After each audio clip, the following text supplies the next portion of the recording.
ایک علی ولی اللہ سمجھانا مشکل ہو رہا تھا، آج ان کو سمجھانا مشکل نہیں ہے، ان کی بات کو سمجھانا مشکل ہو رہا ہے۔ یعنی اگر کتنا مشکل کام ہے آپ مجھے بتائیے، کیا اس میں مشکل ہے ہماری ماں بہنوں کے لیے کہ آپ جناب زینب کی رضا کو رونے کے لیے نکل رہی ہیں، اپنے حجاب کو درست کر رہی ہیں؟ کیا مشکل ہے؟ یہ سمجھنا مشکل ہے کہ میں جس چیز کے لیے رونے جا رہی ہوں، جس حسین مظلوم کی زری کی شبی پہ آ رہی ہوں، جس زری کو بوسہ دے کر تبسم کرنے آ رہی ہوں، اس امام کو خوش کرنے کے لیے آ رہی ہوں، ناراحت۔ ایک جوان کے لیے کتنا بڑا مسئلہ ہے کہ وہ جس علی اکبر کا نام لے کر گریا کرتا ہے، ہر روز اذان سن کر اس کی یاد کو تازہ کرتا ہے، اول وقت مصلی پر آ جانا ایک جوان کے لیے کتنا مشکل کام ہے؟ آپ مجھے بتائیے، مشکل کام ہے؟ اول وقت نماز پڑھنا مشکل ہے، حجاب کرنا مشکل ہے، روزہ رکھنا مشکل ہے، 100 میں سے 20 روپے یعنی خمس دینا مشکل ہے، 2.5% زکات دینا مشکل ہے، حج کرنا مشکل ہے، یا اپنے سامنے اپنے بچوں کے گلے کٹتے ہوئے دیکھنا مشکل ہے؟ کیا چیز زیادہ مشکل ہے؟ وہ عبادات بہت آسان ہے۔ یہ کربلا والے تھے جنہوں نے یہ قربانی دی کہ اپنی نگاہوں کے سامنے اپنے پیاروں کی قربانی کو برداشت کیا، کس لیے کہ امام راضی ہو جائے، اس لیے کہ امام کی اطاعت ہو جائے۔ کہا ہمارے لیے تو اطاعت کا معاملہ بہت ہلکا ہے، آج اس دور میں ہمارے لیے اطاعت کا معاملہ بہت ہلکا ہے، کوئی اتنی سنگینی نہیں ہے، کیونکہ ہم غیبت کے زمانے میں زندگی گزار رہے ہیں۔ جن لوگوں نے حضور کے زمانے میں، حضور سے مراد ائمہ معصومین علیہ السلام کی موجودگی میں جو زندگی گزار رہے تھے، آپ ان کے طرز عمل کو دیکھیے۔ آج بیٹھ کر آگا تجزیہ کر لینا بہت آسان کام ہے، میں فہرست تیار کروں اس طرف اور ایک فہرست تیار کروں اس طرف، اس نے امام حسین کا ساتھ دیا، اس نے امام حسین کا ساتھ نہیں دیا، اس نے جناب زہرا کا ساتھ دیا، اس نے جناب زہرا کا ساتھ نہیں دیا۔ یہ تھے جو امیر المومنین کے ساتھ تھے، وہ تھے جو امیر المومنین کے مخالف تھے۔ تو آج یہ کہنا آسان ہے کیونکہ آج میں اپنے گھر میں پنکھے کے نیچے بیٹھ کر یہ فہرست تیار کر رہا ہوں، لیکن جب بات میدان عمل کی آتی ہے تو پھر دیکھا جائے گا کہ کون کون آج علی کی صدا پر لبیک کہنے کے لیے تیار ہے اور کون اپنے حجروں میں چھپا بیٹھا ہے۔ امامت آغاز سنگین عمل ہے، امامت آسان مرحلہ نہیں۔ دیکھیں طول تاریخ میں ہم نے امامت کا تذکرہ کر کے دنیا کو بتا دیا کہ امامت ہی ایک وہ واحد راستہ ہے کہ جس کے ذریعے انسان دنیا میں بھی عزت پا سکتا ہے اور آخرت میں بھی، اور یہ الہی منصب ہے، الہی منصب ہے۔ کل میں نے آپ کے سامنے بیان کیا تھا کہ سلسلہ چلتے چلتے رسالت نواب خاتم الانبیاء حضرت محمد مصطفیٰ صلی اللہ علیہ وسلم، اب رسول اللہ پر آ کر نبوت تمام ہو گئی، رسالت تمام ہو گئی، لیکن امامت تمام نہیں ہوئی، کیونکہ امام کا کام تو حفاظت ہوتا ہے نا، امام کا کام ہوتا ہے محافظت۔ کس کی محافظت؟ دین کی محافظت۔ کس کی محافظت؟ شریعت کی محافظت۔ کس کی محافظت؟ اقدار کی محافظت۔ کس کی محافظت؟ اخلاق کی محافظت۔ امام اس کا دفاع کرے گا، امام بتائے گا کیا چیز اخلاق کے دائرے میں ہے، کیا اس سے خارج ہے۔ ہم اخلاق کیا سمجھتے ہیں؟ ہم سمجھتے ہیں ہر کسی سے مسکرا کر ملنا اخلاق ہے، یہ ہمارے نزدیک اخلاق ہے نا، جو سامنے آئے اس سے مسکرا کر ملو، جو آئے گرم جوشی کے ساتھ مصافحہ کرو، لیکن ایک اخلاق قرآن ہمیں سکھا رہا ہے، کون سا؟ محمد رسول اللہ والذین معہ اشداء علی الکفار ورحماء بینہم، اشداء علی الکفار ورحماء بینہم، واو نہیں ہے بیچ میں۔ رسول اللہ اور ان کے ساتھی کفار کے لیے شدید تھے، آپس میں رحم دل تھے۔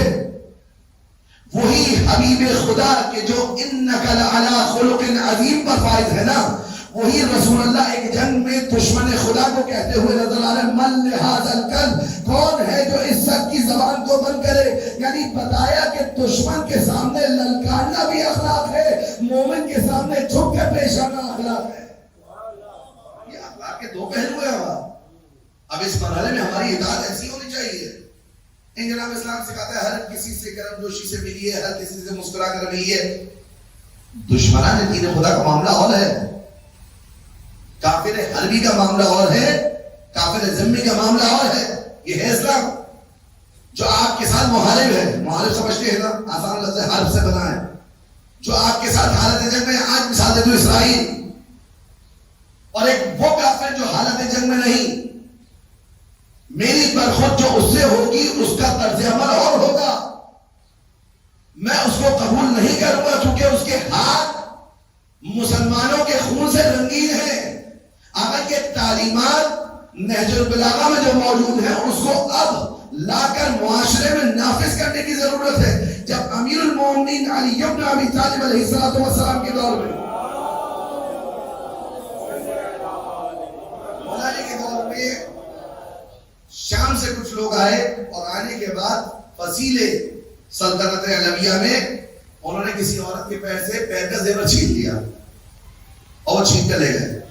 جانتے ہیں امیر المومنین علیہ السلام نے کتنے صدمے کا اظہار کیا؟ کہا غیرت مند اگر اس پر مر جائیں تو افسوس. شدت دیکھ رہے ہیں امیر المومنین علیہ السلام کی. کون علی الظالم خصما وللمظلوم اونا. تو اگر جب اطاعت کا مرحلہ آتا ہے نا تو بڑے سوالیہ نشان آ جاتے ہیں. جس طرح غدیر میں بخن بخن کہنے والوں کی کمی نہیں تھی، بخن بخن کہنے کے لیے تیار ہے، مبارکباد دینے کے لیے تیار ہے. مگر جب علی ابن ابی طالب علیہ السلام کی امامت کو عملی طور پر قبول کرنا تھا تو علی تن و تنہا کھڑے ہوئے اسی مدینہ میں پوچھ رہے ہیں کہ کیا تم نے رسول اللہ کی زبانی نہیں سنا تھا کہ رسول نے میرا ہاتھ اٹھا کر کہا تھا من کنت مولا فہذا علی المولا. یہ حدیث کون بیان کرے گا؟ ابو ذر والی حدیث کہاں بیان ہوگی؟ مقداد والی حدیث کہاں بیان ہوگی؟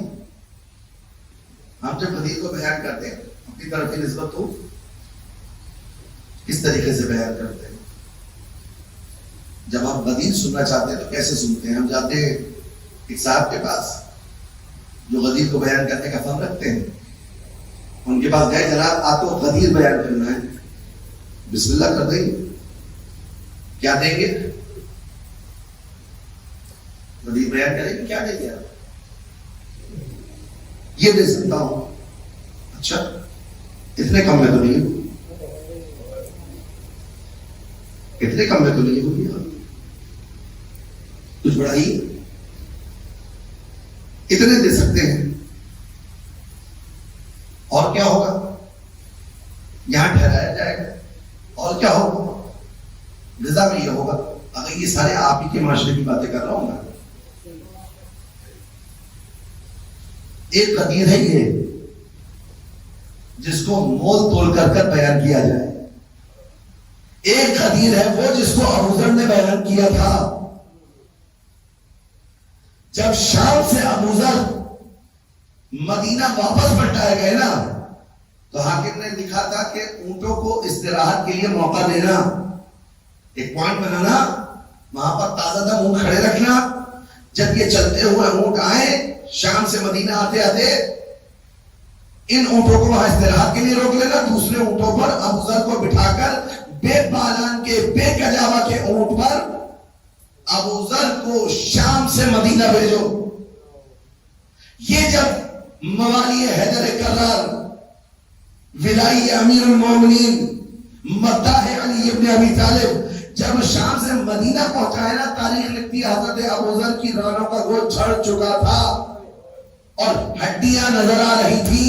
یہ ایک ولایت کو بیان کرنا ہے، میزر کا دار پر ولایت کو بیان کرنا ہے، ایک میرا اور آپ کا ولایت کو بیان کرنا ہے. تو اگر آپ سمجھتے ہیں کہ اثر کہاں نہیں آ رہا، اثر اس لیے نہیں آ رہا کیونکہ ہم نے ولایت کو فقط اور فقط اس لیے بیان کیا کہ میری مجلس گرما جائے، آپ کی سماعتیں خوش ہو جائیں. ہم نے ولایت کو کتاب میں بھی لکھا، ہم نے ولایت کو اپنے شاعری میں بھی لکھا، ہم نے ولایت کو اپنی تقاریر میں بھی جگہ دی، لیکن ولایت کو اپنے دل میں جگہ دینی تھی. اس دل میں ولایت کو رکھا نہیں باقی ہر جگہ ولایت بیان کرتے ہوئے نظر آئے، جس کا اثر یہ ہوا کہ مجلس تو گرما گئی مگر روح کے اندر جو حرارت آنی تھی وہ حرارت نہیں ہے. روح کے اندر ایک حرارت آنی تھی نا، اِنَّا لِقَتَلِ الْحُسَيْنِ حَرَارَةً فی قلوب المؤمنین لا تبردوا ابدا، وہ حرارت ولایت مانگتی ہے. اگر وہ حرارت آ جائے نا تو پھر مزہ آئے گا امیر المؤمنین علیہ الصلوۃ والسلام کے فضائل کو پڑھنے میں کہ کون علی ابن ابی طالب جو ایک رات میں 1000 رکعت نماز پڑھا کرتا تھا، کون علی ابن ابی طالب کی جس کی ایک ضربت ثقلین کی عبادت سے افضل تھی، کون علی ابن ابی طالب جو بستر رسول پر سو گیا تو مرضی خدا خرید کر اٹھا، جب کسی جنگ میں گیا تو محافظ رسول بنا، اور جب رسول اللہ کے ساتھ رہا تو ایسے رہا کہ جیسے ماں کے ساتھ بچہ رہا کرتا ہے. امیر المومنین علیہ السلام کے فضائل ہمیں سمجھ میں آئیں گے کہ واقعی امیر المومنین علیہ السلام کی ذات کیا تھی. معمولی شخصیت. میں اپنی اردو کے الفاظ کی وکیبلری کی کمی کی وجہ سے آپ کے سامنے کہہ رہا ہوں کہ نہیں تھی مولا کی، غیر عادی شخصیت تھی. غیر عادی شخصیت. غیر عادی شخصیت سمجھتے ہیں جس کو آپ اردو میں کہتے ہیں غیر معمولی. امیر المومنین علیہ السلام کوئی عام افراد کی طرح نہیں تھے. رسول اللہ صلی اللہ علیہ وآلہ وسلم نے جب عقوبت کے وقت پہ سب کو بھائی بنایا تھا ایک دوسرے کا، امیر المومنین علیہ السلام کو کسی کا بھائی نہیں بنایا. امیر المومنین علیہ السلام کی آنکھوں میں نمی آئی کہ یا علی کیا ہوا، کہ یا رسول اللہ سب کو ایک دوسرے کا بھائی بنایا. کہ انت اخی فی الدنیا والآخرہ، اے علی میں نے سب کو ایک دوسرے کا بھائی بنایا ہے لیکن اپنے لیے تمہیں بھائی کی منزلت پر انتخاب کیا ہے. تم دنیا میں میرے بھائی ہو، آخرت میں بھی میرے بھائی ہو. مل کے صلوات پڑھے محمد.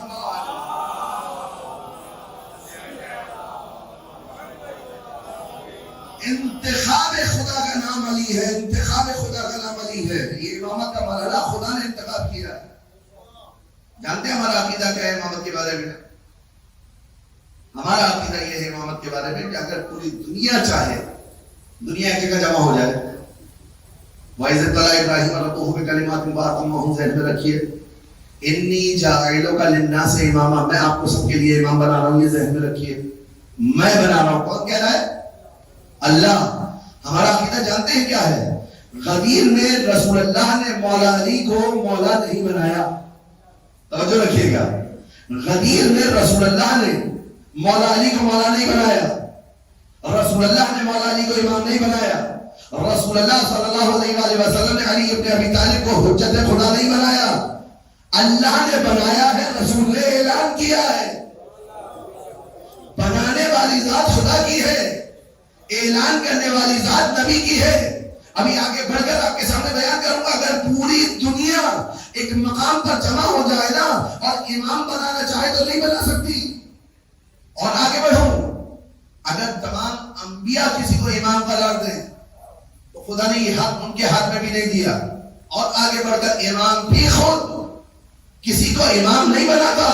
امام بنانا کام خدا کا ہے. امام تو آگے فقط اعلان کرتا ہے کہ میرے بعد اللہ کی حجت یہ ہے. مل کے صلوات پڑھے محمد وآل.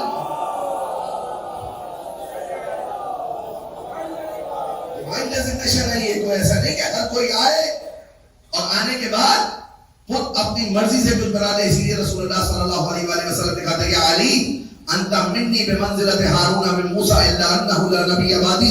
اے علی تم کو مجھ سے وہی نسبت ہے جو موسیٰ کو ہارون سے تھی، مگر یہ کہ میرے بعد کوئی نبی نہیں ہے. کل میں نے ایک روایت آپ کو سنائی تھی. میں رسول کے ساتھ ایسے چلا ہوں جیسے اونٹنی کا بچہ اونٹنی کے ساتھ چلتا ہے. اب یہ دوسری حدیث ہے. کیا ذہن میں آ رہا ہے آپ کے؟ کیا ذہن میں آ رہا ہے آپ کے؟ دیکھیں معصوم کی کلمات کے اندر کتنا عمق ہے، کتنی گہرائی اور گہرائی ہے، کتنی ڈیپتھ ہے. یا علی انت منی میں منزلت ہارون میں موسیٰ، اے علی تم کو مجھ سے وہی نسبت ہے جو ہارون کو موسیٰ سے تھی. اچھا ہارون کو موسیٰ میں کیا نسبت تھی؟ نبوت بھی تھی نا، لیکن آگے جا کر ایک استثناء کر دیا الا انہ لا نبی بعدی، مگر یہ کہ میرے بعد کوئی نبی نہیں ہے. شباہت پیش کی جا رہی ہے نا. وجہ شباہت کیا ہے؟ اللہ کے رسول بہتر جانتے ہیں، لیکن ایک بات سمجھ میں آتی ہے. ادھر موسیٰ علیہ السلام 30 دن کے لیے دور پر گئے، 10 دن کی اور ایکسٹینشن ہوئی، 40 دن ہو گئے. ہارون کو اپنے پیچھے چھوڑ کر گئے. قوم سے کہا کہ ہارون کی اطاعت کرتے رہنا، جب تک ہارون کی اطاعت کرو گے گمراہ نہیں ہوگے. قوم نے کیا کیا؟ بجائے اللہ کے بنائے ہوئے کے اپنے ہاتھوں سے بنائے ہوئے کی پرستی شروع کر دی. رسول اللہ یہی فرما رہے کہ دیکھو جب میں جاؤں تو یہ کام نہ کرنا, اپنے ہاتھوں سے کچھ نہ بنانا, جس کو خدا نے بنایا ہے اس کی اطاعت میں لگے رہنا.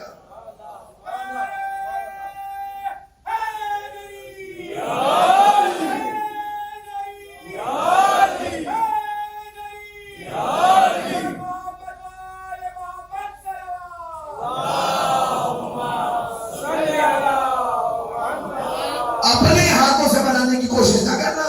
حضرت موسیٰ علیہ السلام جلیل القدر نبی, قرآن میں سب سے زیادہ تذکرہ پروردگار عالم کی بارگاہ میں ملتجی ہیں. رب اشرح لی صدری ویسر لی امری واحلل عقدۃ من لسانی یفقهوا قولی. اے اللہ میرے سینے کو کشادہ کر دے, اے اللہ میری زبان کی گرہوں کو کھول دے, اے اللہ میرے کلام کو سہل کر دے تاکہ یہ لوگ میری بات سمجھیں. وَاجْعَلْنِي مِن لَّدُنْكَ وَزِيرًا, اپنی جانب سے میرے لیے ایک وزیر کو معین کر. نام بھی بتا دیا جس کا نام ہو ہارون, رشتہ بھی بتا دیا کہ جو رشتے میں ہو میرا بھائی. جناب موسیٰ آپ کی دعا بڑی عجیب ہے. دعا کیا ہے؟ میرے سینے کو کھول دے, زبان کی گرہوں کو کھول دے, سینے کو کشادہ کر دے, کلام کو آسان کر دے تاکہ یہ میری بات کو سمجھے. میرے لیے ایک وزیر, میرا جانشین, میرے بعد اس منصب پر بیٹھنے والا میرا وزیر معین کر. ایک دعا, نام جس کا ہارون ہو, کوئی اور نہ ہو بلکہ رشتے میں میرا بھائی جو ہارون ہے وہی ہو. تو حضرت موسیٰ نے سب کو بتا دیا. اب ہارون کا ہاتھ اٹھائے اور اعلان کرتے تو عجب نہیں جواب موسیٰ آئے کہ میں پروردگار کی بارگاہ میں التجا کر سکتا ہوں, مگر اپنا جانشین معین کرنے کا حق خدا نے مجھے نہیں دیا. یہ حق اس کے پاس ہے, وہ معین کرے گا تو میں اعلان کروں گا. تو جب موسیٰ معین نہیں کر سکتے تو آپ کو کس نے حق دیا کہ آپ معین کر لیں؟ آپ کو کس نے حق دیا کہ آپ معین کر لیں؟ آپ معین کر سکتے. یہ تشیع کا عقیدہ لوگوں نے اصل لیکن بعض دفعہ مجھے احساس ہوتا ہے کہ ہم نے تشیع کے حقیقی معنی کو شاید اس طرح نہیں پہنچایا لوگوں تک جس طرح پہنچانے کا حق تھا. ہم نے اپنے لہجے کے ذریعے, اپنے انداز کے ذریعے 10 منٹ کی واہ کو حاصل کرنے کے لیے شاید میں نے کیا کیا, حقیقی معرف کو اس طرح نہیں پہنچایا. اب لوگ کیا سمجھتے ہیں کہ ہم کچھ لوگوں کو بلا وجہ بڑھاتے ہیں اور کچھ لوگوں کی شان کے قائل ہیں. نہیں, جبکہ مکتب تشیع ایسا نہیں ہے. باخدا مکتب تشیع ایسا نہیں. باخدا ہمارا کوئی عالمی عقیدہ نہیں رکھتا, باخدا ہمارا کوئی فرق یہ عقیدہ نہیں رکھتا. ہماری تو شروع سے بنیاد ہی اس پر ہے کہ نہ کسی کو بڑھایا جائے نہ کسی کو گھٹایا جائے. اگر یہی بنیاد ہے یا نہیں ہے, یہی بنیاد ہے نا تشیع کی, ہم اپنے بھائیوں تک یہ پیغام کیوں نہیں پہنچا سکتے کہ ہم نہ بلا وجہ کسی کو بڑھاتے نہ ہم کسی کو گھٹاتے. یہ کام ہمارا ہے ہی نہیں, یہ کام ہمارا ہے ہی نہیں. ہمارا ایک اصول ہے, وہ اصول یہ ہے کہ اگر امام کی سگی اولاد ہی کیوں نہ ہو, توجہ رکھیے گا, یہ مکتب رشتہ داریاں نبھانے والا مکتب نہیں ہے, یہ مکتب خدا سے وفاداری نبھانے والا مکتب ہے. یہ مکتب رسالت معاف سے وفاداری نبھانے والا مکتب ہے. ہمارا ایک عقیدہ مسلم ہے, امام کی سگی اولاد ہی کیوں نہ ہو, ہاشمی خون ہی کیوں نہ ہو, اگر ولایت کا تابع ہے اور فرمانبردار ہے, اس کے قدموں کی خاک ہماری آنکھوں کا سرما.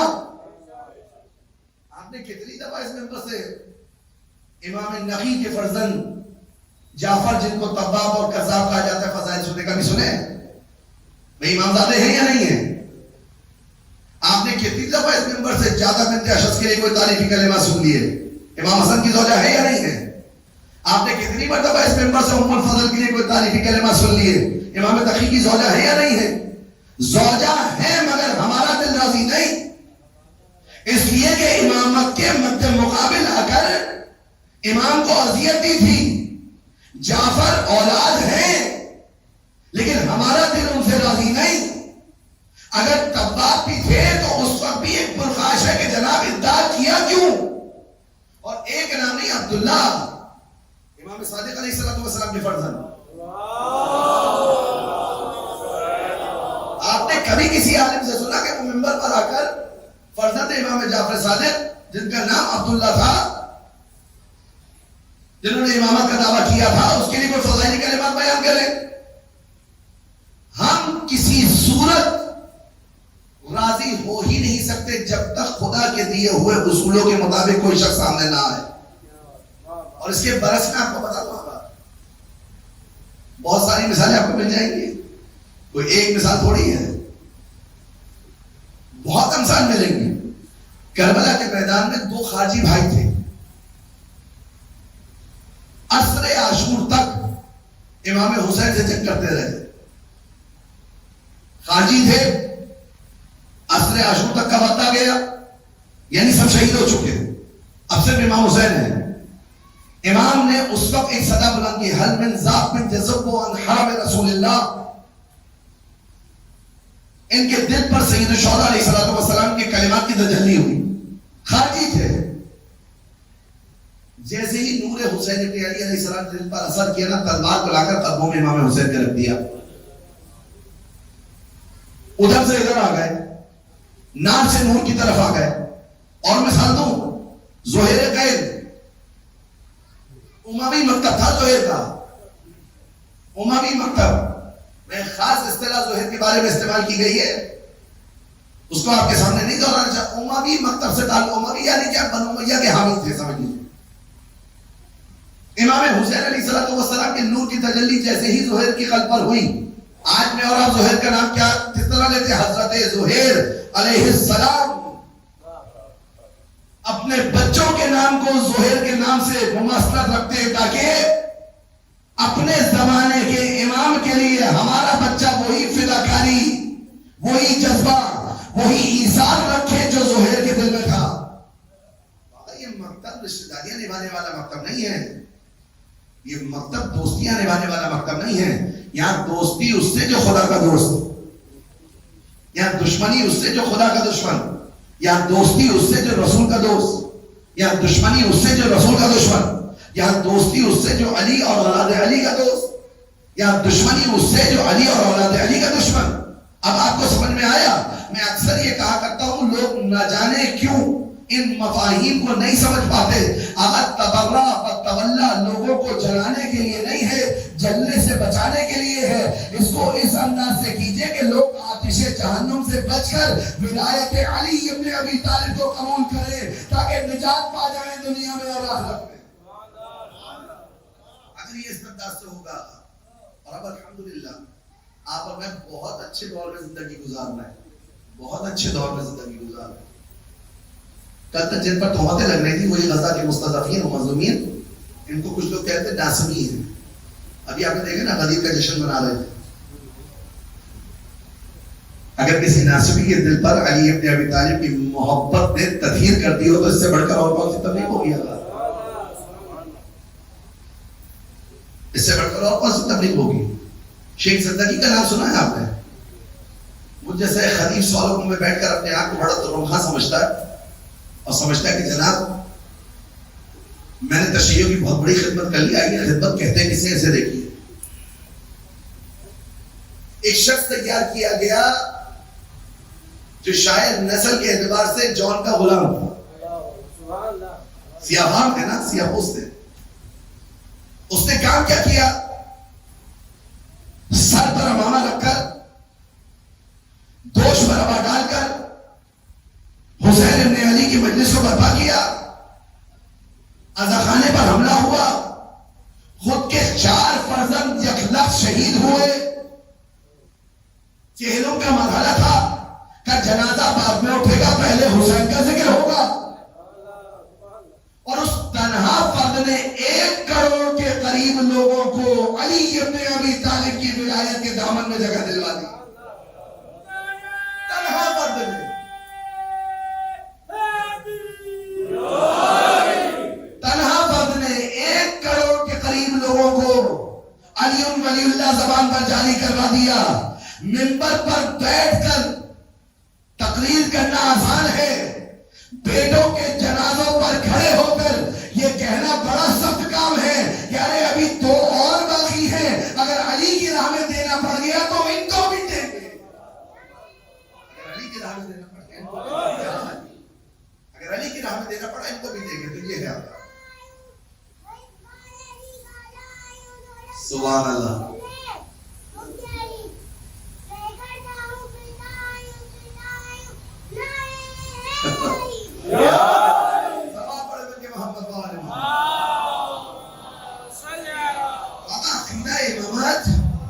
امیر المومنین علیہ الصلوۃ والسلام کی فضیلت ڈھکی چھپی نہیں ہے۔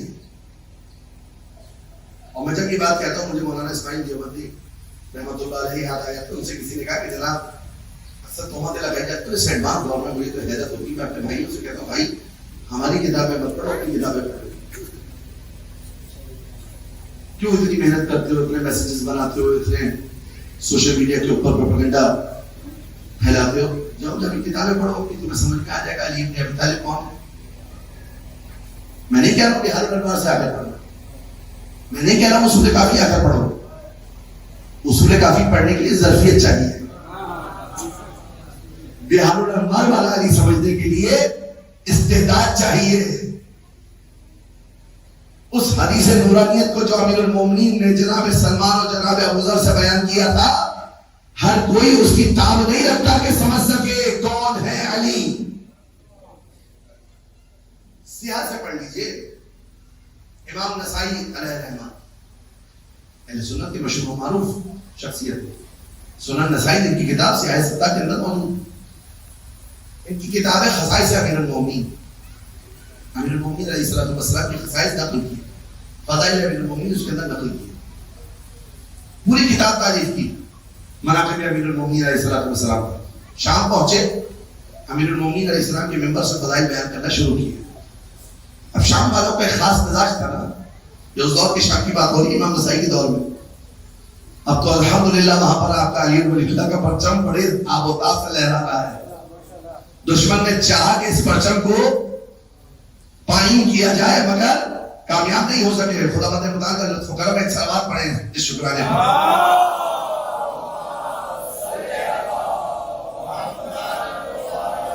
لوگوں نے فرمائش کی کہ صرف علی، امام نسائی سے کہا صرف علی، اس کے علاوہ اور کوئی ذہن میں نہیں آ رہا۔ ایک اپنا من پسند نام دیا، انہوں نے ایک حدیث سنائی، لوگ برانگیختہ ہوئے، ان کو اتنا زد و کوب کیا، اتنا زد و کوب کیا کہ یہ انہوں نے وہاں سے سفر کیا مجبوراً اور مکہ میں جا کر شہید ہو گئے۔ امام نسائی جانتے اپنی کتاب میں امیر المومنین علیہ الصلوۃ والسلام کے لیے رسول اللہ کی ایک صحیح حدیث نقل کر رہے ہیں۔ اگر یہ حدیث کسی شیعہ استاشری نے نقل نہیں کی ہے، میں ابھی آپ کے سامنے سنن نسائی سے حدیث پڑھ رہا ہوں۔ ایک حدیث نقل کرتے کہا کہ رسول اللہ راویوں کے ذریعے لے کر آئے کہ رسول اللہ صلی اللہ علیہ وآلہ وسلم نے فرمایا من اراد ان ينظر الى آدم فی علمہ والى ابراہیم فی خلقتہ والى موسیٰ فی ہیبتہ والى عیسیٰ فی زہدہ۔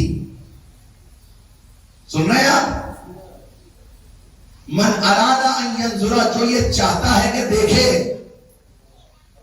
آدم کو ان کے علم کے ساتھ، نوح کو ان کے عزم کے ساتھ، ابراہیم علیہ السلام کو ان کی خلق کے ساتھ، موسیٰ علیہ السلام کو ان کی ہیبت کے ساتھ، عیسیٰ علیہ السلام کو ان کے زہد و تقویٰ کے ساتھ، پھر تو ان کا روایت بیان کرنے والا، کتاب میں لکھنے والا شیعہ نہیں ہے، رسول کی حدیث صحیح ہے، اپنے معیار کے مطابق ایک صحیح حدیث لے کر آ رہا ہے، اور اس حدیث میں بیان کر رہا ہے کہ اللہ کے رسول نے فرمایا کہ جو چاہتا ہے کہ آدم کو ان کے علم کے ساتھ، نوح کو ان کے عزم کے ساتھ، ابراہیم کو ان کی خلق کے ساتھ، موسیٰ کو ان کے ہیبت کے ساتھ، عیسیٰ کو ان کے زہد کے ساتھ دیکھے، فَلْيَنْظُرْ إِلَىٰ عَلِيِّ بْنِ أَبِي طَالِبٍ، اس کو چاہیے کہ علی ابن ابی طالب کی طرف دیکھے۔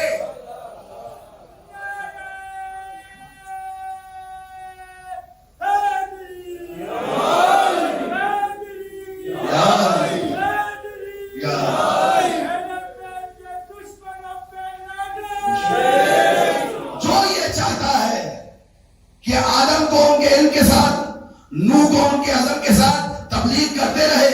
چند ایک لوگ مسلمانوں کو یہ تھا عزم نوح. علم آدم کی مثال قرآن نے دی ہے. ابراہیم علیہ السلام کی خلت کی مثال آپ کے سامنے ہے. موسیٰ علیہ السلام کی حیبت مشہور ہے. عیسیٰ علیہ السلام کا زور و طبع مشہور ہے. اب ذرا اس حدیث کی میں اور آپ تفہیم اپنے ذہن میں لے کر آئیں اور اس کو سمجھنے کی کوشش کریں. یعنی اللہ کے رسول کہنا چاہ رہے ہیں کہ خدا نے ان اولو العزم شخصیات کو جو تنہا صفات دی تھی، اگر یکجا دیکھنا چاہو تو علی کے اندر آ کر دیکھو. یکجا دیکھنا چاہو تو علی ابن ابی طالب علیہ السلام کے اندر آ کر دیکھ لو. کس نے لکھا ہے آگا یہ؟ اگر واقعا امام نسائی اس دور میں ہوتے نا، پرچہ کٹ جانا تھا. وہاں تو شہید ہوئے نا، یہاں پر پرچے کٹتے ہیں، ایف آئی آرز کٹتی. ہماری کتاب میں روایت امام نسائی نے بیان کی ہے. میں کہتا ہوں اپنی کتابوں کو پڑھیے. ہماری کتابوں سے آپ کو ایک دم علی سمجھ میں نہیں آئے گا، کیونکہ اس تک پہنچنے کے لیے ایک استعداد کی ضرورت ہے. میں نہیں کہہ رہا ہوں نہج البلاغہ کے ذریعے سمجھیے. سنن نبی جو آپ کے علماء نے کیا فضائل امیر المومنین علیہ السلام کا بغیر علی ابن ابی طالب کے رسول کا ذکر نہیں ہو سکتا. عجیب بات ہے. سارے مورخین خیبر کی بات کریں گے علی، خندق کی بات کریں گے علی، بدر کی بات کریں گے علی، احد کی بات کریں گے علی. اب کہاں کہاں علی ابن ابی طالب سے مولا نبی خدا صلی اللہ علیہ وآلہ وسلم کو جدا کریں گے. ایک ساتھ رہے ہیں، ہر میدان میں علی موجود ہے. کتابوں کو پڑھیے، عصبیت نہ کریں، تعصب نہ کریں. ہم آپ کو نہیں چھیڑتے، آپ ہمارے مقدسات کے خلاف زبان بتاتے ہیں. ہم نہیں کہہ رہے کہ آپ بھی ہماری طرح سے لباس پہنے. ہم نہیں کہہ رہے کہ آپ بھی ہماری طرح آ کر سینہ زنی کیجیے. ہم اتنا کہہ رہے کہ جیسے آپ کے اسلاف نے قائم رکھا تو اس پر باقی نہیں. شاہ محدث دہلوی اپنے گھر میں عاشورہ کے دن امام حسین علیہ السلام کا ذکر کیا. آنکھوں سے آنسو بہایا کرتے تھے. اجنہ نے جو مرثیے پڑھے تھے امام حسین کے، جس کو ام سلمہ سلام اللہ علیہ نے نقل کیا ہے، اس کو نقل کیا جاتا تھا، اس پر رویا جاتا تھا. ابھی کچھ سال میرے ہم سے افراد جو جانتے ہوں گے، کچھ سال پہلے تک آپ دیکھتے تھے سبیلوں کا ایک سلسلہ ہوتا تھا برادران اہل تسنن کی جانب سے. اولڈ ایریاز میں ابھی بھی ہیں، نظر و نیاز کیا کرتے تھے اور ابھی بھی کرتے ہیں. میں اپنے دوستوں کو دعوت دیتا ہوں کہ وہ جائے پیار و محبت کے ساتھ، خوش اخلاقی کے ساتھ. آپ اگر اسکاؤٹ میں ہیں، اپنے کے ساتھ ایک مرتبہ کہہ دیں کہ بھائی یہ راستہ بند ہے، لیکن جب دوسرے سے بات کریں تو یہ مت کہیں یہ راستہ بند ہے. دو چار جملے زیادہ ہو رہی ہیں کہ جناب کیونکہ جلوس اعضاء برآمد ہو رہا ہے، ہمیں معلوم ہے کچھ زحمت تو ہو رہی ہوگی، ہم معذرت پائیں، ہم راستہ بند کرنا نہیں چاہتے تھے، مگر ہمارے لیے حالات ایسے کر دیے گئے کہ جس کی وجہ سے راستہ بند کرنا پڑ رہا ہے. آپ امام حسین علیہ السلام کے مبلغ ہیں. اب میں تو آپ سے خطاب کر رہا ہوں نا، میری فون بک فقط و فقط ان چند لوگوں پر مشتمل ہے جو میرے ہی مکتب سے تعلق رکھتے ہیں. اس کے علاوہ میرے پاس موبائل میں اور نمبر نہیں ہے. بہت کم ایسے افراد ہوں گے جو اس ناشری نہ ہو میرے موبائل میں ان کے نمبر موجود ہوں. لیکن آپ آفیسز میں لوگوں سے ملتے ہیں، آپ کالجز میں لوگوں سے ملتے ہیں، آپ مختلف مقامات پر ملتے ہیں. آپ کوئی امام حسین علیہ السلام کی مکتب کی تبلیغ اس انداز سے نہیں کرتے. آپ کا حسن عمل لوگوں کو امام حسین کے قریب لائے گا. لوگوں کی مصیبت کے وقت آپ کا کھڑا ہو جانا، آپ کا ان کی مدد کرنا لوگوں کو امام حسین کے قریب لائے گا. ان کے جنازوں میں شرکت کرنا لوگوں کو امام حسین کے قریب لائے گا. آپ جب ان کے ساتھ معاشرت کریں گے اور آپ کی معاشرت تعلیمات محمد والے محمد کے ساتھ ہوگی، اطاعت معصوم میں، تو یقین جانیے لوگوں کے دل ولایت علی کے لیے کھلیں گے. ان کے پاس اتنا وقت نہیں کہ وہ بیٹھ کر کتابیں پڑھیں اور اس کے ذریعے امیر المومنین کو سمجھیں. وہ آپ کے ذریعے امیر المومنین کو دیکھتے ہیں. وہ آپ کے ذریعے امام صادق کو دیکھتے ہیں. اسی لیے معصوم نے فرمایا تھا کونوا لنا زینا ولا تکونوا علینا شینا، ہمارے لیے باعث زینت بننا، باعث ننگوار نہ بننا. دوسرا اگر برا کام کرے برا ہے، لیکن اگر میں ان سے منسوب ہوتے ہوئے کوئی کام کروں تو یہ بہت برا ہے. دوسرا اچھا کام کرے تو اچھا ہے، لیکن اگر میں ان سے منسوب ہوتے ہوئے، آپ ان سے منسوب ہوتے ہوئے کوئی اچھا کام کریں گے تو یہ اچھائی آپ تک نہیں رہے گی، یہ اس کو وہاں تک پہنچائے گی. بس عزیزان، یہی کام امام حسین علیہ السلام نے کیا. آج کی تاریخ میں عموماً تذکرہ اصحاب امام حسین کا ہوتا ہے. دل یہ چاہتا ہے کہ اس شہید کا تذکرہ کروں جو توبہ کر کر حسین کی بارگاہ میں پہنچا، بلکہ اس کی توبہ ہی رضایت حسین ابن علی بن گئی. لشکر جا رہا ہے، لشکریوں نے دیکھا کہ سامنے کھجور کے درخت ہے. امام حسین کے لشکر کی تکبیر کی آواز بنا دی، اللہ اکبر. پوچھا کیا ہوا؟ مولا کوئی بستی قریب آئی ہے، کھجور کے درخت نظر آ رہے. امام نے کہا کھجور کے درخت نہیں ہے، ابن زیاد کی سپاہ ہے جس کے نیزے بلند ہیں. لشکر ہلکا قریب آیا، پیاس سے جانبلب، بے حال، قریب تھا کہ موت واقع ہو جاتی اگر حسین لطف نہ کرتے، اگر مولا پانی نہ پلاتے اکثر لشکری مر جاتے ہیں. امام حسین علیہ السلام نے ایک منزل پہلے ہی مشیزے بھروا لیے تھے. عباس، علی اکبر، بنی ہاشم کے جوانوں، میرے دوستوں، میرے اصحاب، مشیزے لے کے جاؤ، ان کو سیراب کرو. امام حسین علیہ السلام نے اس 1000 کے لشکر کو سیراب کروایا، گھوڑوں تک کو پانی پلوایا. ایک سپاہی ان کے لشکر کا بیان کرتا ہے کہ مجھ پر پیاس کا اتنا غلبہ تھا کہ مجھ سے کوزہ نہیں پکڑا جا رہا تھا، مجھے کچھ سجھائی نہیں دے رہا تھا، کوئی دکھائی نہیں دے رہا تھا. کہا میں نے محسوس کیا کہ کسی نے میرے چہرے کو تھاما، اپنے چلو میں پانی لیا، میرے حلق میں ڈالنا شروع کیا. جب پانی میرے کام و دہن کو تر کرتا ہوا حلق سے گزرا ہے نا، تو میں نے دیکھا وہ کوئی اور نہیں بلکہ حسین ابن علی تھے.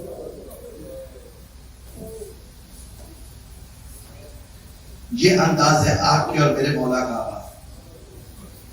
اطاعت امام ہم سب کرنا چاہتے ہیں، یہ انداز ہے مولا کا. اس 1000 کے لشکر میں چند ایک کی ہدایت کے لیے امام نے 1000 کو پانی پلایا ہے. ورنہ کیا ہوتا اگر امام حسین پانی نہ پلاتے؟ ان کا لشکر ہلاک ہو جاتا. یہی ہوتا، ان کا لشکر ہلاک ہوتا. کوئی لجا میں فرض سے امام حسین کو ہاتھ ڈالتا، کوئی امام حسین کو گھیر کر کربلا لا سکتا تھا. جو لشکر بھیجا تھا محاصرے کے لیے، جب وہی ہلاک ہو جاتا تو اب کون گھیر کر لے کر جاتا؟ لیکن امام حسین نے لوگوں کی ہدایت کے، چند لوگوں کی ہدایت کے لیے 1000 کو پانی پلایا کہ ان میں سے کچھ تو ہوں گے جو جہنم سے جنت کی طرف آ جائیں گے، کچھ تو ہوں گے جو نار سے نور کی طرف آئیں گے. یہ طرز عمل امام حسین علیہ السلام، اور اسی طرز عمل کو امام نے طلب کیا. لشکر سیراب ہوا، ادھر لشکر کا سیراب ہونا تھا، ادھر حر نے امام حسین علیہ السلام کی لجا میں فرض کو تھاما. فرزند رسول خدا، آپ آگے نہیں جا سکتے. انتہائی جلال کے عالم میں جب آئمہ ہوتے ہیں نا تو اس طریقے کے کلمات ادا کرتے ہیں. امام نے کہا سکلت کا امک یا حر، اے حر تیری ماں تیرے ماتم میں بیٹھے. یہ آئمہ کے جلال والے کوٹیشنز ہیں کہ مثلا رونے والیاں تم پر روئیں، یا تیری ماں تیرے ماتم میں بیٹھے. جانتے ہیں حر کے دل میں، بعض علماء بیان کرتے ہیں کہ حر کے دل میں امام حسین علیہ السلام نے ایک چراغ روشن کیا تھا یہ کہہ کر. حر نے جانتے ہیں جواب میں کیا کہا؟ یا ابن رسول اللہ، آپ نے میری ماں کو کہہ دیا مگر میں آپ کی والدہ ماجدہ کا نام بغیر وضو کے نہیں لے سکتا. بس اسی محبت فاطمہ کو دل میں امام حسین علیہ السلام نے حر کی نجات کے لیے بیدار کیا. اب حر کا لشکر ساتھ ساتھ چل رہا ہے. نماز کا وقت آیا، امام نے کہا تم اپنے لشکریوں کو نماز پڑھاؤ، میں اپنے کنبے والوں کو نماز پڑھاتا ہوں، کہا سب ساتھ نماز پڑھیں گے۔ امام حسین کی اقتدا میں نماز پڑھی، پھر لشکر ساتھ ساتھ ہو گئی ہے۔ پہنچتے پہنچتے کربلا پہنچے۔ اب جب کربلا پہنچے ہیں نا ہو تو ابن زیاد کو خط لکھا، عمر سعد کو خط لکھا، وہاں سے 4 محرم کو یا 3 محرم کو عمر سعد کربلا میں آ گیا۔ اب حر کی قلبی کیفیت متغیر ہونے لگی۔ حر کو اندازہ نہیں تھا کہ فرزند رسول خدا کے ساتھ یہ ہوگا۔ 3 محرم کو 4 محرم کو لشکر پہ لشکر آنے لگے، 4 گزری، 5 گزری، 6 گزری، 7 کو پانی بند کر دیا گیا۔ 7 گزری، 8 گزری، شب عاشورہ گئی۔ اب حر اپنے خیمے میں ٹہل رہے ہیں، چین نہیں ہے حر کو، قرار نہیں ہے حر کو، مسلسل اپنے خیمے میں ٹہلتے جا رہے ہیں۔ ایک مرتبہ حر کے کان میں کسی بچے کی آواز آئی، العطش العطش۔ حر وضو کر رہے تھے، وضو کے لیے پانی ہاتھ میں تھا، پانی ہاتھ سے چھوٹ گیا۔ بے ساختہ امام حسین کے خیمے کی طرف جانے لگے۔ بیٹے علی نے پوچھا کہ بابا کہاں جا رہے ہو؟ کہا آقا حسین کے پاس جا رہا۔ کہا جب تک ظلمات میں تھے ہمیں ساتھ رکھا، اب جب نور کی طرف ہجرت کر رہے تو ہمیں چھوڑ کر جا رہے ہیں۔ غلام ساتھ ہوا، بیٹا ساتھ ہوا، چند ایک افراد اور ساتھ ہوئے۔ حر نے تھوڑے آگے بڑھے، اپنی ندامت کا احساس حر کے دل میں جاگا۔ کہنے لگے دیکھو سر سے امامے کو اتارا، امامے کو کھول دیا، کہا میرے ہاتھوں کو باندھ دو اور مجھے اس طرح سے لے کر جاؤ جیسے قیدیوں کو لایا جاتا ہے۔ اب ادھر سے حر چلے، وہاں سے حسین نے ایک لشکر بھیجا، عباس علمدار ہاتھ پھیلائے آگے آ رہے ہیں، علی اکبر حر کے استقبال کے لیے آگے آ رہے ہیں۔ ایک مرتبہ حر نے کو جا کر سینے سے لگایا، حر نے تڑپ کر کہا اے مولا آپ کو آنے کی کیا ضرورت تھی، غلام اپنی ندامت کے لیے حاضر ہے۔ مگر حر کیا دیکھتا ہے کہ حسین ابن علی آگے بڑھے، قدموں پر گر گئے حر، قدموں پر گر گئے حر۔ حر نے اپنی آنکھوں کو حسین کے قدموں پر ملا۔ مولا مجھے اندازہ نہیں تھا، مولا میرا یہ گمان نہیں تھا، مولا میں سمجھتا تھا معاملہ رفع دفع ہو جائے گا، ارے بڑی خطا ہو گئی، حر سے بڑی خطا ہو گئی، حر بڑا نادم ہے، اور مولا حر آپ سے زیادہ خیمے میں بیٹھی ہوئی آپ کی بہن سے۔ امام حسین علیہ السلام نے آئے ہوئے مہمان کو سینے سے لگایا، آئے ہوئے مہمان کو سینے سے لگایا۔ ابا جعفر شستری قصائص حسینیہ میں اس روایت کو نقل کرتے ہیں کہ انہوں نے خواب دیکھا، اس روایت کو بیان کرتے ہیں کہا کہ امام حسین علیہ السلام نے حر جب آئے نا تو حر سے کہا حر تو ایسے وقت میں آیا ہے، ہمارے محمد کا طریقہ کار یہ ہے کہ جب کوئی ہمارے در پر آتا ہے نا تو بغیر ضیافت کے اسے جانے نہیں دیتے، بغیر ضیافت کے اس کو جانے نہیں دیتے۔ ہم بڑے مہمان نواز لوگ ہیں، لوگوں نے اخلاق ہم سے سیکھا ہے، مگر حر تو ایسے وقت میں آیا کہ خیموں میں پانی موجود نہیں ہے۔ حر تڑپ گئے، امام سے اتنے ملا چاہیے، مگر اس سے پہلے کہ خود چاہتے بیٹے کو میدان کارزار کی طرف بھیجا۔ اب جب بیٹا میدان کی طرف گیا نا، بہترین جنگ کی ہے اور کے بیٹے تھے، اب جب بیٹا میدان کی طرف گیا، جنگ کرتے کرتے ایک مرحلہ ایسا آیا کہ اشکیہ نے اس پر مال کیا، پھر اگر حر کا بیٹا پشت فرس سے زمین کی طرف آیا، یا سرادی یا بتا ہو ادرکنی، اے میرے بابا میری مدد کے لیے آئیے۔ مگر حر کیا دیکھتے ہیں کہ جب مبارک بیٹھا، پہلے حسین حر کے بیٹے کے سرانے موجود ہیں، کہا آپ کیوں آ گئے؟ کہ جوان کا لاشا ہے، حر تجھ سے نہ اٹھے گا، دستے ادب جوڑ کر کہوں مولا ابھی کچھ دیر کے بعد آپ کا علی اکبر ہوگا، کربلا کی خاک ہوگی، اجرکم اللہ اجرکم اللہ۔ حر نے میدان کارزار میں جہاد کرنا شروع کیا۔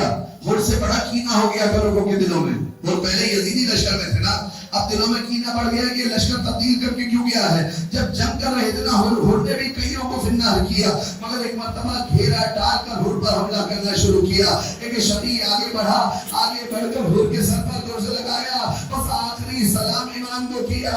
امام سرحانے پہنچے، ایک مرتبہ امام کے چہرے کی طرف نگاہ کی اور پوچھنے لگا ارضیت یا عبداللہ، اے حسین ابن علی، ارضیتا کیا آپ مجھ سے راضی ہے، کیا آپ مجھ سے راضی ہیں؟ امام نے قبا کی جیب